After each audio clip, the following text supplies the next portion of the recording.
A hot cup of coffee splashed across the intern's face, soaking her thin white blouse, the steam rising in silence. In the sleek conference room of a high-end fashion firm, not a single person moved. No one spoke.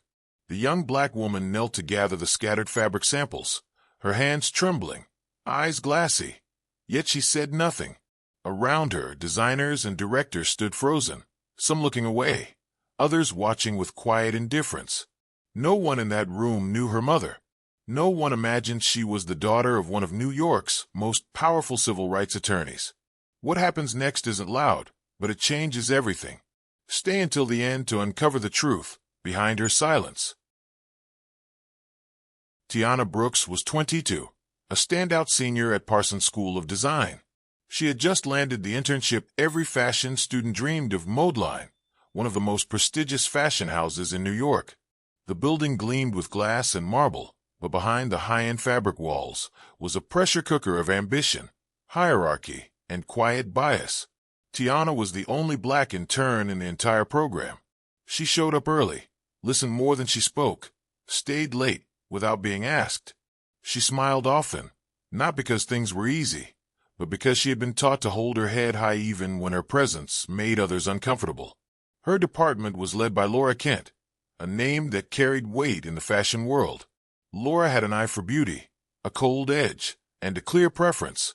She surrounded herself with white designers, praised them publicly, invited them to networking events after hours. When Tiana walked into her first team meeting, no one saved her a seat. When ideas were passed around, hers were never asked for. The assignments came: sort fabric swatches, clean storage drawers, label samples. Work that didn't require creativity, only obedience. One afternoon, Tiana quietly asked if she could shadow a senior designer on a pattern review. Laura didn't look up from her sketch. "Learn how to stay in your lane," she said, "and maybe one day, someone will let you speak." Tiana said nothing. She returned to her table, picked up a stack of swatches, and kept working. Every thread she handled with care. Every task, no matter how small, she treated like it mattered, because somewhere deep inside, she still believed that effort would be enough. But belief, in a place like this, would soon be tested. It didn't take long for the subtle cuts to begin. In team meetings, whenever Tiana offered a thought, she was interrupted, redirected, or ignored completely. Meanwhile, her white peers were praised for speaking up, even when they repeated ideas already said. She learned to time her voice carefully, to wait for silence, but silence rarely came for her. Her first design submission came back with red ink slashed across the page. "Lacks taste," Laura wrote, "not aligned with brand identity." No feedback, no suggestions, just dismissal. A week later, Tiana noticed a similar sketch, same lines, same silhouette, resurfacing in a board presentation. Only this time, it was credited to another intern, a white intern. No one mentioned where the idea had come from. She stayed quiet. When the official list of attendees for the brand seasonal showcase was posted, Tiana's name was missing. She had spent 3 weeks hand-finishing seams for that collection. Her hands had bled for it, but her presence wasn't deemed necessary. Only core contributors are invited, someone told her. She smiled, nodded, walked back to her desk. One day, she mislabeled the fabric archive folders, an honest mistake, easily fixable. Laura made her rewrite a 5-page incident report. Another intern made the same error a week later. He got a post-it note reminder. The tone in Laura's voice sharpened over time. "This isn't a place to find yourself," she once muttered as Tiana passed by. "Some people don't belong in this industry. Learn your place." Tiana didn't respond. She just held her breath and kept moving. The whispers weren't subtle. In the pantry, near the printer, on the elevator. "She's probably just a diversity slot," one intern said, not knowing she stood behind the door. "Probably someone they had to take to check a box." Tiana heard it. She heard all of it. Still, she showed up. Still, she organized the mood board, labeled every swatch, restocked the coffee. She brought extra pens to meetings, fixed the jammed printer, remembered everyone's tea order. She worked as if someone was watching, but no one was. Not really. And yet, she believed that if she did enough, proved enough, waited long enough, someone would finally say, "We see you." But what she didn't know was this: before recognition would come, humiliation had one more move to make. Recognition never came. What came instead was the moment everything broke. It was a Friday morning, the team rushing to prepare samples for an unexpected investor visit. The pressure was high, voices clipped, footsteps hurried. Tiana, balancing a stack of labeled swatches, turned too quickly. A draft from the open window caught the edge of one fabric board. Everything slid. A cascade of hand-picked textiles collapsed onto the pristine table, some hitting the floor, some tumbling into an open portfolio. The room froze. Not a sound. Heads turned. Laura stood at the end of the table, coffee cup in hand, eyes locked on the mess. She didn't speak. She didn't ask what happened. She walked over slowly, lifted her cup, and in one motion, flung the hot coffee across Tiana's chest. It soaked her shirt instantly, brown stains blooming across white cotton. Steam curled off the fabric. The liquid ran down her arm, pooling at her wrist, leaving behind the sharp sting of heat. Tiana gasped quietly, but didn't cry out. No one moved. No one spoke. One assistant glanced up, then back down. Another shifted in place, but said nothing. They all looked at her, but not as someone who'd just been attacked. They looked at her like she had embarrassed them. Tiana lowered her eyes, reached for the samples, and began to pick them up. Her hands shook. The fabric stuck to her wet skin. She didn't wipe her face. She didn't ask why. A junior designer took a step forward, opened her mouth slightly, then stopped. She turned back to her screen. The silence was loud, crushing. Laura stood over Tiana, voice cold. "If you can't handle pressure," she said, "this isn't the place for you." Still crouched, still holding scraps of silk in coffee-stained palms, Tiana nodded. Just once. Then she rose slowly, turned without a word, and walked out of the room. No one followed. No one called after her. The door closed behind her with a soft click, and the work continued, as if nothing had happened. Tiana didn't tell anyone what happened. Not her roommate, not her classmates, not even the professor who had helped her get the internship. That night, she called her mother. Her voice was steady, a little slow. "I'm okay," she said. "Just tired. Long day." She didn't mention the coffee, or the silence, or the way her skin still stung. On the other end of the line, Dana Brooks closed her laptop and sat up straighter. She heard what wasn't being said. Years of courtroom instinct told her something was wrong. But Dana also knew her daughter. She knew when to push and when to wait. So she said, "Drink something warm, sleep early," and added quietly, "Call me tomorrow." The next morning, Tiana showed up to work at 8 a.m. sharp. Her shirt sleeves were long, buttoned to the wrist. The scarlet flush on her arm was hidden, but the brightness in her eyes was gone. She didn't speak much. She walked more slowly than usual, and when people passed her in the hallway, they either looked through her or turned away altogether. No one mentioned the coffee. No one asked if she was okay. Not even the girl who had almost stepped in. It was as if the incident had been erased, like it hadn't happened at all. But it had, and Tiana carried it alone. A junior designer leaned toward another intern and whispered, "She came back."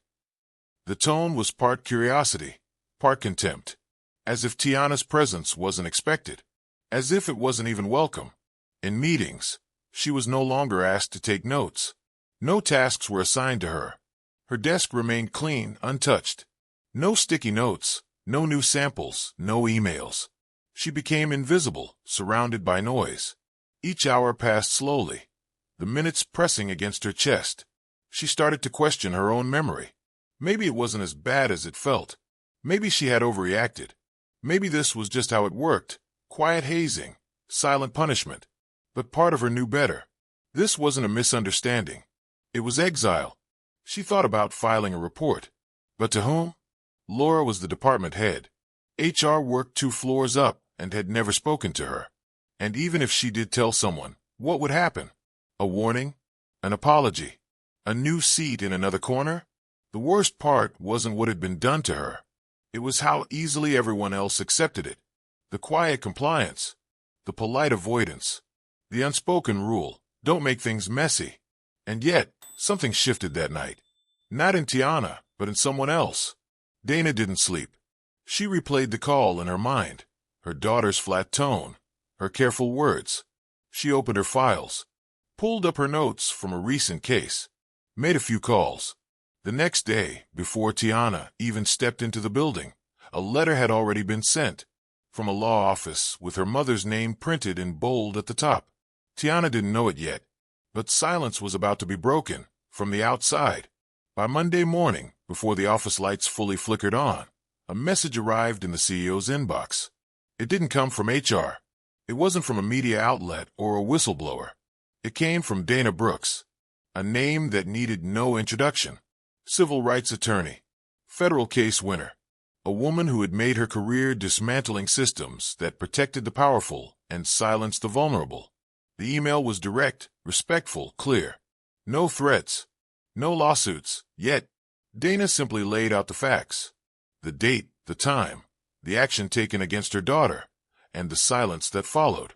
She cited federal labor protections, workplace discrimination laws, and company liability standards. She reminded the board of their responsibility, not just to employees, but to the values printed in their mission statement. Attached to the email was a still frame pulled from the conference room's security camera. It showed Laura Kent, standing above Tiana. It showed the motion of her arm mid-swing. It showed the liquid flying from the cup. A second image followed, Tiana's wrist, red and raw, taken the next morning. The file name was dated, time-stamped, labeled for internal review only. The CEO read the message twice. Then again. By 10 a.m., the executive team was called into an emergency meeting. There was no need to argue facts. Everything was documented. What shocked them more wasn't the incident, but who the intern was. The girl they all thought would stay quiet had a last name that came with weight, one they hadn't bothered to notice until now. Within 24 hours, Laura Kent was suspended, pending investigation. Her keycard access was revoked. A short statement was circulated internally, citing violation of workplace conduct policy. Then came the follow-up email, this one from corporate communications. It offered a formal apology to Tiana Brooks. It acknowledged the mishandling of an internal event. It stated a commitment to retraining staff and reassessing bias response protocols. It didn't name names, but it didn't need to. Tiana was called into a meeting with HR that same day. For the first time, someone asked her how she felt. Not what happened, not what she had done wrong, just how she felt. She didn't cry. She didn't raise her voice. She told her story simply, and they listened. She walked out of that room not vindicated, not yet, but seen. And sometimes, that's where real change begins. What began with silence didn't end there. The quiet broke, and in its place came something none of them expected, a shift. Not dramatic, not loud, but undeniable. A few weeks later, Modeline hosted an internal forum titled Speaking Out, Confronting Racism in Fashion. It wasn't a marketing event. It wasn't performative. It was raw, uncomfortable, honest, and at the center of it stood Tiana Brooks. She didn't read from notes. She didn't name names. She stood in front of the same room where coffee had once hit her chest, and she spoke with calm, unwavering grace. She didn't talk about Laura. She talked about absence, about the way people disappear even when they're present, about the silence that follows cruelty, and how that silence, more than any word, tells you where you stand. There was no anger in her voice, no vengeance. She spoke with a kind of clarity that made people shift in their seats. She said, "I'm not here because of what happened. I'm here because of what didn't happen, because no one stopped it, and because too many thought it was okay to say nothing." After that day, Tiana was invited to join the company's newly launched initiative, Change the Culture. She became the campaign's public voice, helping lead conversations on inclusion and equity across the industry. Her story spread. Headlines picked it up. From intern to industry voice, Tiana Brooks turned silence into change. Offers started coming in. Paris, London, LA. She was offered assistant roles, junior designer contracts, even mentorship under major labels. But she turned them down. She stayed. When asked why, she simply said, What doesn't break you builds you. And I still have more to build here. Some of her former colleagues reached out privately. A few apologized. One wrote, "I should have spoken up. I didn't. I'm sorry." Another left a note on her desk that read, "Your voice gave me mine." Months later, during the company's annual summit, Tiana stood once more before the team. This time, not as an intern, not as a cautionary tale, as a leader. When she finished speaking, the room didn't move for a second. Then slowly, the first person stood. Then another. Then all. The applause was different this time. It wasn't polite. It was earned. Tiana Brooks' story isn't just about one act of humiliation. It's a reminder, sharp and quiet, of the racism that still lives in boardrooms, break rooms, and brainstorming sessions. Not always loud, not always visible, but always there, shaping who gets seen, who gets heard, and who gets left behind. She didn't fight back with rage. She didn't scream or strike. She held her ground with dignity, spoke only when it mattered, and let the truth do the work. That's what real strength looks like. That's what real victory means. But what if you had been there? Would you have said something? Would you have stepped forward, even when no one else did? If you believe every workplace should be a place of fairness, not fear, share this video. If her silence moved you, let your voice speak. Hit like, drop a comment, and subscribe to Black Excellence. Because there are more stories to tell, more truths to uncover, and someone somewhere still needs to hear them. Thank you for watching to the end. We'll see you in the next video, where silence breaks and truth always finds a way to rise.